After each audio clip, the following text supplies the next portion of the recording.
ফের বন্দুক ছিনতাইয়ের ঘটনা ঘটল রানীগঞ্জের বহাবীর খোলামুখ খনিতে। সূত্রের খবর, মঙ্গলবার রাত ৮টায় প্রায় জনাকুড়ি দুষ্কৃতী কাজের অছিলায় ওই খনি এলাকায় আসে। রাজেন্দ্র সিং নামে এক নিরাপত্তা রক্ষীর সঙ্গে বচসায় জড়িয়ে পড়েন তারা। আক্রমণ করা হয় ধর্মরাজ সিং নামে লাঠিধারী এক নিরাপত্তা রক্ষীকে। বেধড়ক মারধরের পর রাজেন্দ্র সিং এর বন্দুক ছিনতাই করে পালায় ওই দুষ্কৃতীরা। আহতদের বাসরা এরিয়া হাসপাতালে ভর্তি করা হয়। রানীগঞ্জ থানার পুলিশ জানিয়েছে, উদ্ধার করা গেছে ওই বন্দুকটি। দুষ্কৃতীদের মধ্যে দুজনকে গ্রেফতার করা সম্ভব হয়েছে।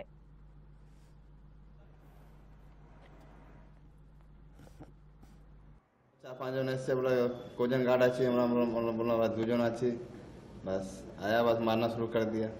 बोला तो कोयला बेचता काहे नहीं है। हम लोग बोला नहीं बेचेगा कोयला, हम लोग बेचता उचता नहीं है कोयला। आकर मारना शुरू कर दिया, गन छीन लिया के।